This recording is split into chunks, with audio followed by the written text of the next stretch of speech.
Sa ngalan ng Ama, at ng Anak, at ng Espiritu Santo. Amen. Sumainyo ang Panginoon. At sumaiyo rin. Mga kapatid, aminin natin ang ating mga kasalanan upang tayo maging marapat gumanap sa banal na pagdiriwang ng misang ito sa karawan ng kapistahan ni San Juan Nepomuceno. Inaamin ko sa makapangyarihang Diyos at sa inyo mga kapatid na lubha ako nagkasala sa isip, sa salita at sa aking pagkukulang. Kaya isinasamo ko sa mahal na Berheng Maria, sa lahat mga ng anghel at mga banal, sa inyo mga kapatid, ako'y panalangin sa Panginoong ating Diyos. Kawaan tayo ng makapangyarihang Diyos, patawarin tayo sa ating mga kasalanan, at patnubayan tayo sa buhay na walang hanggan. Amen. Panginoon, kaawaan mo kami. Panginoon, kaawaan. Kristo, kaawaan mo kami. Kristo, kaawaan. Panginoon, kaawaan mo kami. Panginoon, kaawaan. Manalangin tayo. Ama naming makapangyarihan, lagi nawang magalak ang iyong sambayanan sa pagkakaroon ng bagong kalooban upang sa kadakilaang dulot ng pag-anib sa iyong angkan, ang araw ng pagkabuhay ay maging pag-asa sa pagdiriwang. Sa pamagitan ni Jesucristo kasama ng Espiritu Santo, magpasawalang hanggan. Amen.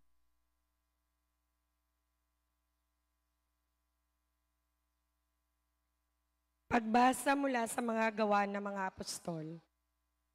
Noong mga araw na iyon, dinaluhong sina Pablo at Silas ng mga tao, at matapos pahubaran ng mga pinuno, sila'y paulit-ulit na ipinahagupit, saka ipinabilanggo at pinabantayang mabuti.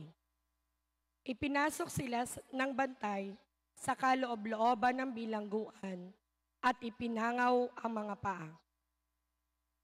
Na maghahating gabi na, sina Pablo at Silas ay nanalangin at umaawit ng mga himno at nakikinig naman ang ibang mga bilanggo. Di kaginsa-ginsay lumindol ng napakalakas. Ano pat, nayenig pati ang pundasyon ng bilangguan. Pagdakay nabuksan ang mga pinto at nakalag ang mga tanikala ng mga bilanggo. Napabalikwas ang bantay bilangguan at nang makitang bukas ang mga pinto, hinugot ang kanyang tabak at tangkang magpakamatay sa akalang nakatakas ang mga bilanggo. Ngunit sumigaw si Pablo, "Huwag mong saktan ang iyong sarili. Narito kaming lahat." Humingi ng ilaw ang bantay, patakbong pumasok at nanginginig na nagpatirapa sa harapan ni na Pablo at Silas.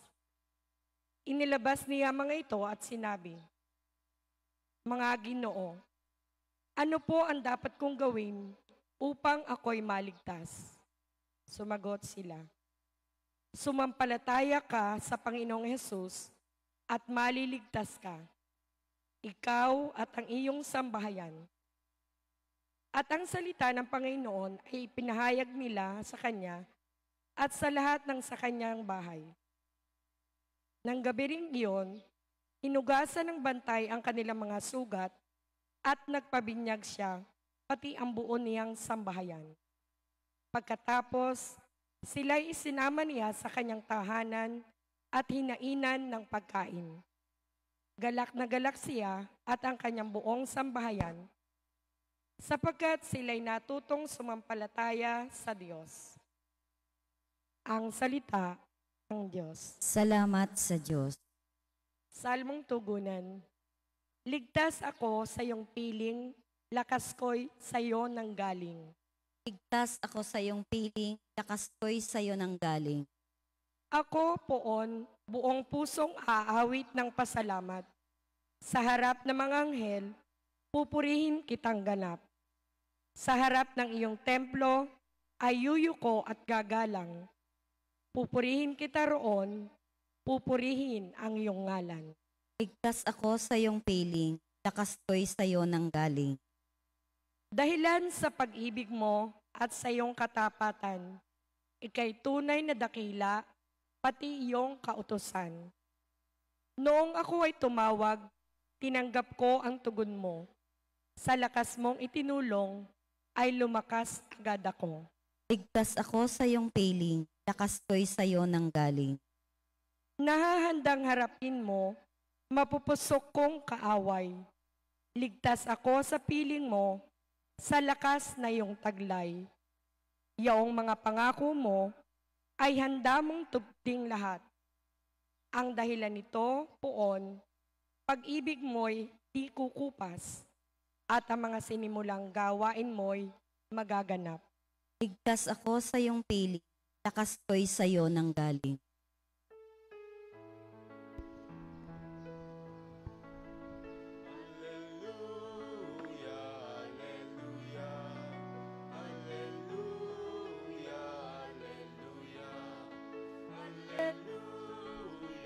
Hallelujah, hallelujah, hallelujah.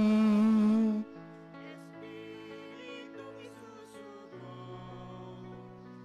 totoo ang ituturo. Pangako ni Kristong muro. Hallelujah,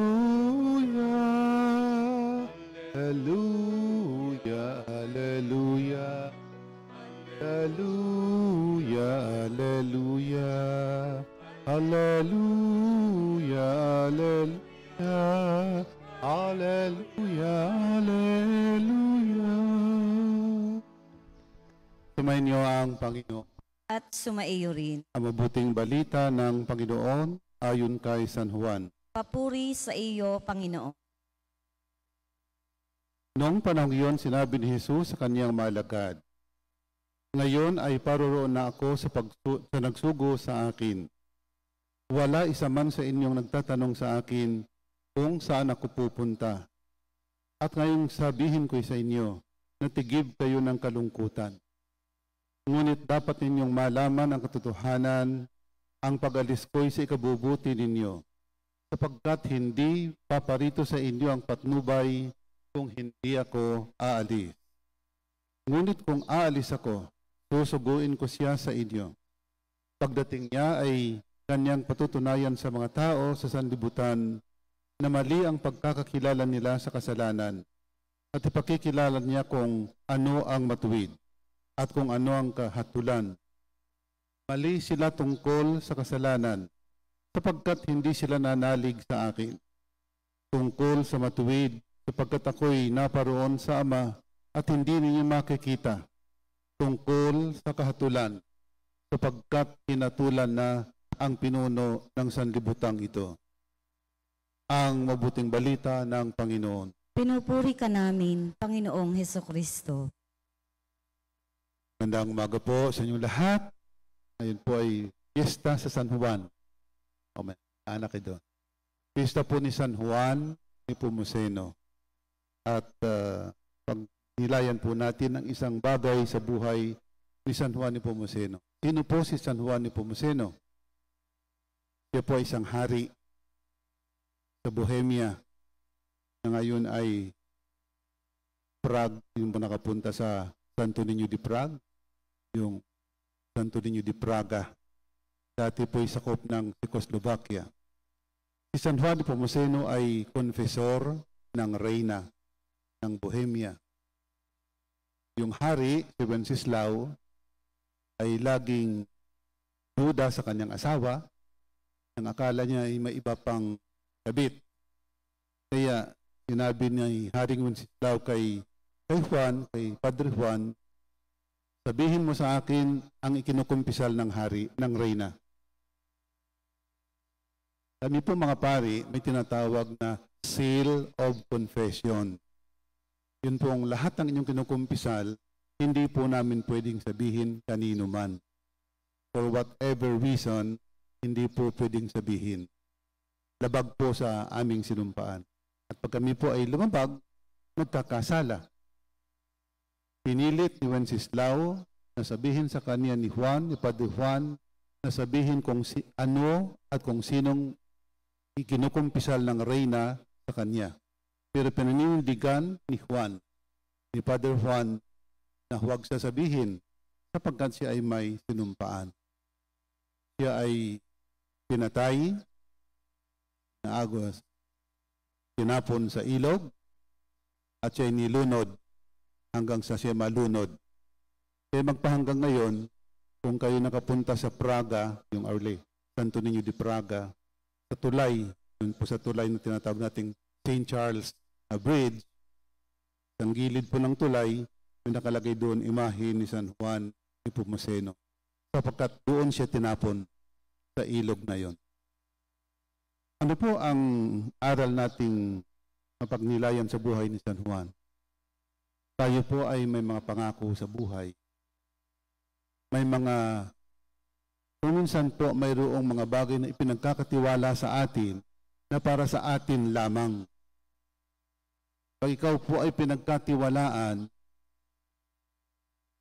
tanggapin mo yon. Pag tinanggap mo yung pagtitiwala na yon, panindigan mo yon. Lalo na sa panahon natin ngayon, parang ang pinakapaborito yatang salita ay marites. No? Pinakapaboritong salita yata sa social media ay marites. Marites na nagmarites. Konting pakinig, daba, tapon. Konting nadinig, tapon. Lahat na lang narinig, tinatapon. Wala nang itinatabi sa sarili. May mga bagay na sa iyo lamang, lalo na po yung mga taong nagko-confide.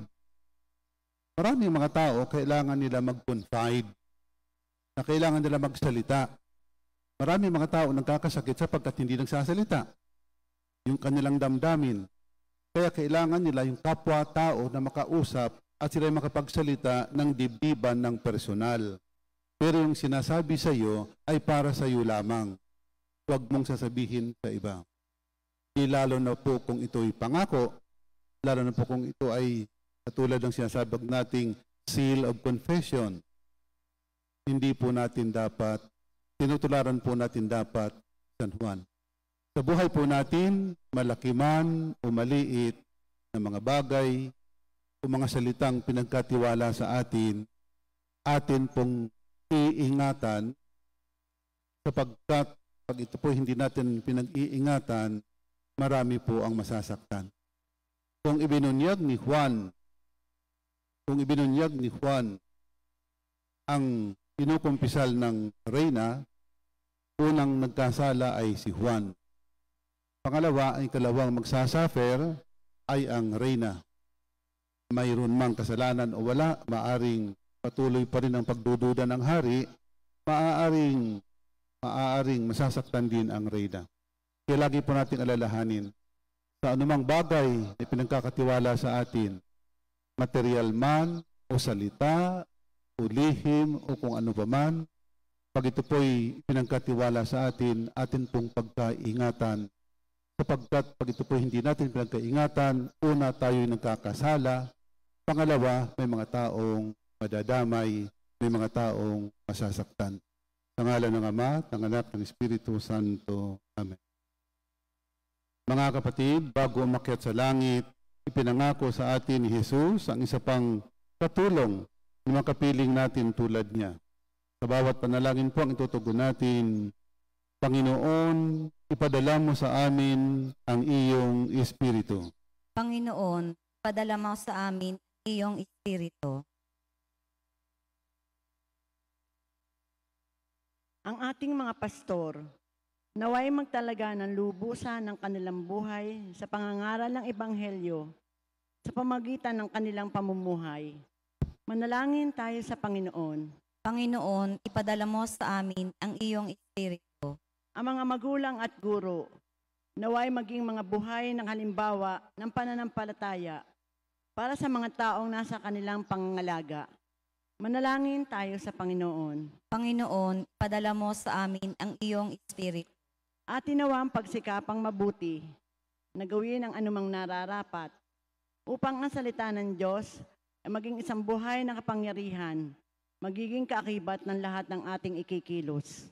Manalangin tayo sa Panginoon. Panginoon, ipadala mo sa amin ang iyong Espiritu. Sa mga matatanda, mga nangungulila, at mga may karamdaman, naway ating ipadama ang ating habag. Manalangin tayo sa Panginoon. Panginoon, ipadala mo sa amin ang iyong Espiritu. Ang mga yumao naway makatagpo ng kapahingahan at bagong buhay sa kaharian ng Diyos. Manalangin tayo sa Panginoon. Panginoon, ipadala mo sa amin ang iyong Espiritu. O Ama, tagapagbigay ng lahat ng biyaya, masagana mong ipagkaloob sa amin ang iyong Espiritu upang makapamuhay kami ng may kabanalan at magsikap para sa pagdating ng iyong kaharian. Hinihiling namin ito sa pamamagitan ni Kristo na aming Panginoon. Amen.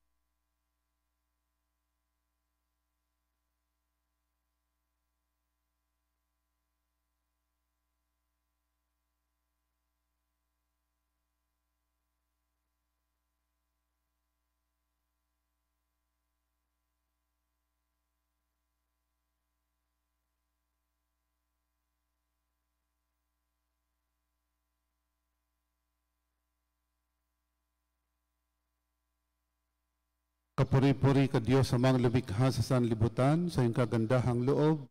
Narito ay may alay mula sa lupa't buong ng aming paggawang tinapay na ito para maging pagkaing nagbibigay buhay. Kapuri-puri ang poong may kapal, ngayon at kailanman.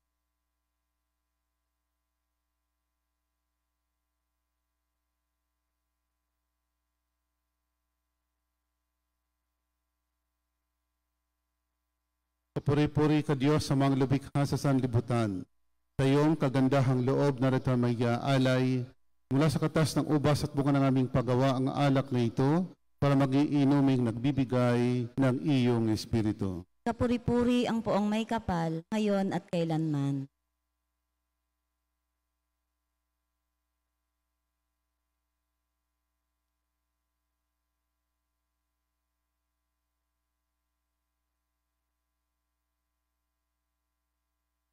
Manalangin kayo mga kapatid upang paghahain natin ay kalugdan ng Diyos, amang makapangyarihan. Tanggapin nawa ng Panginoon itong paghahain sa iyong mga kamay, sa kapurihan niya at karangalan sa ating kapakinabangan at sa buong sambayaniyang banal.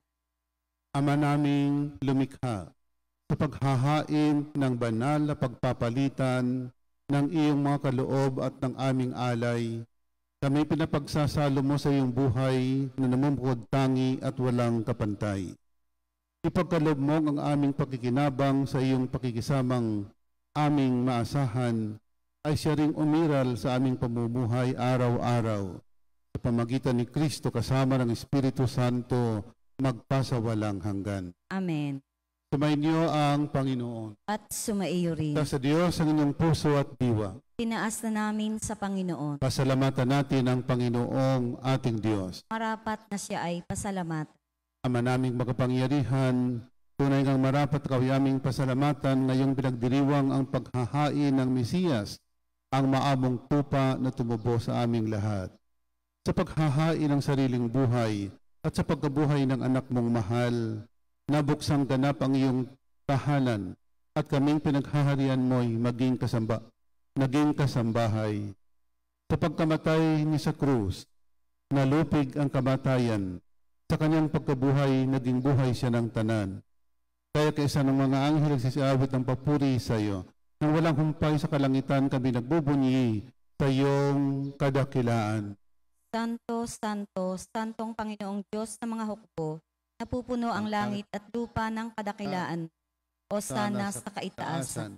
Pinagpala ang naparito sa ngalan ng Panginoon. O sana sa kaitaasan.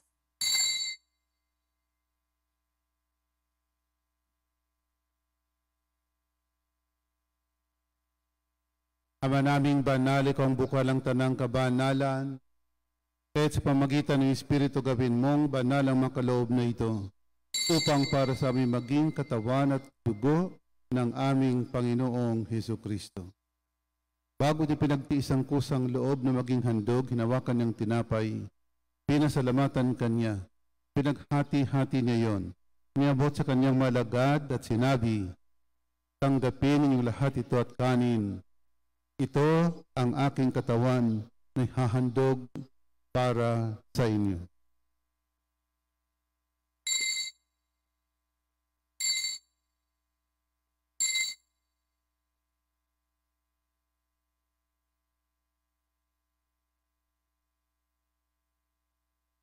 Kaya ito naman ang matapos ang hapunan, hinawakan niyang kalis, muli kanyang pinasalamatan.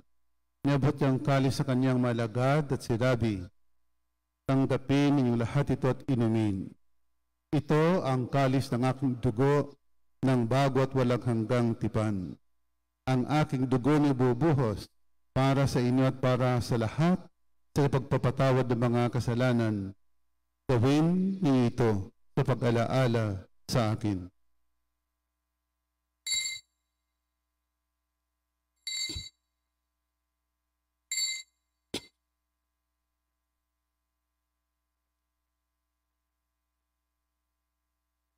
Ipagbunyi natin ang misteryo ng pananampalataya. Si Kristo'y namatay, si Kristo'y nabuhay, si Kristo'y babalik sa wakas ng panahon. Ama, ginagawa namin ngayon ang pag-alala sa pagkamatay at muling pagkabuhay ng iyong anak. Kaya tiniaalay namin siyang tinapay na bibigay buhay at ang kalis na nagkakaloob ng kaligtasan. Kami nagpapasalamat dahil kami iyong minarapat at tumayo sa harap mo para maglingkod sa iyo. Isinasamo namin kaming magsasalo-salo sa katawan at dugo ni Kristo'y mabuklod sa pagkakaisa sa pamamagitan ng Espiritu Santo. Ama, lingapin mo yung simbahang laganap sa buong daigdig. Puspusin mo kami sa pag-ibig.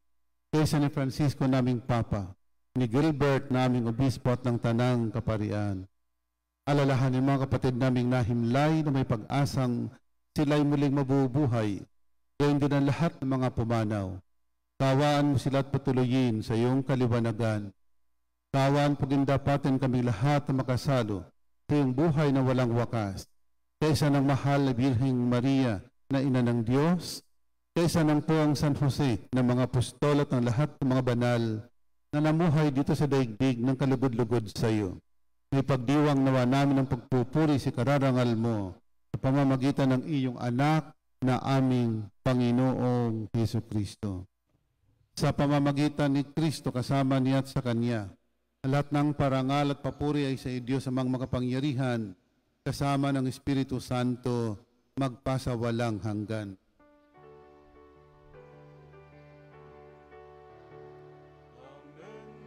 Amen. Amen.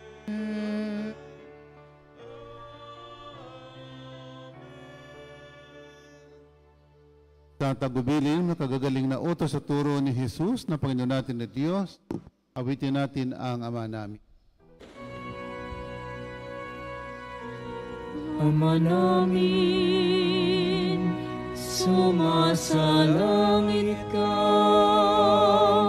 sambahin ang ngalan mo, mapasa amin ang kaharian mo, sundin ang loob mo dito sa lupa para nang sa langit. Bigyan mo kami ngayon ang aming kakanin sa araw-araw. At patawarin mo kami sa aming mga sala para ng pagpapatawad namin sa nagkakasala sa amin. At huwag mo kaming ipahintulot sa tukso, at iadya mo kami sa lahat ng masama.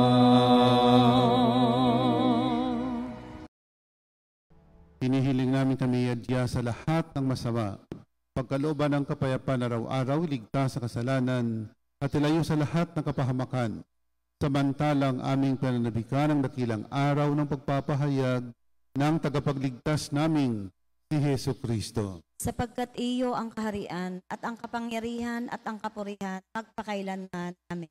O Panginoong Jesucristo, sinabi mo sa mga apostol, kapayapaan ang iniiwan ko sa inyo.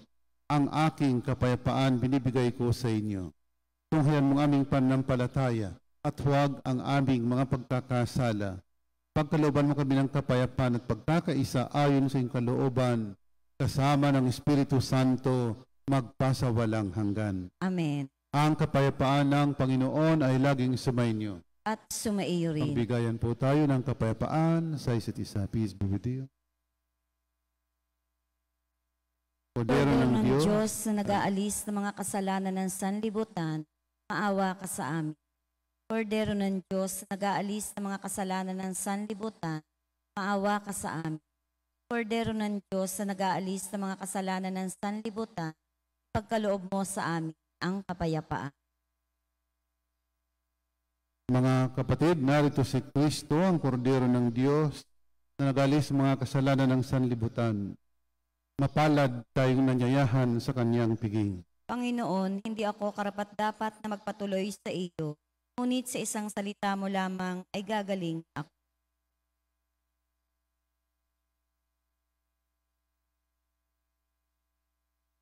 Ang katawan ni Kristo. Amen.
Manalangin tayo.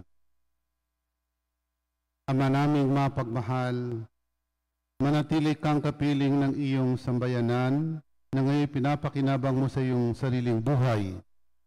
At gawin mong kami pasulong na makahakbang mula sa dati naming pagkamakasalanan patungo sa pagbabagong nagdudulot ng iyong kabutihan.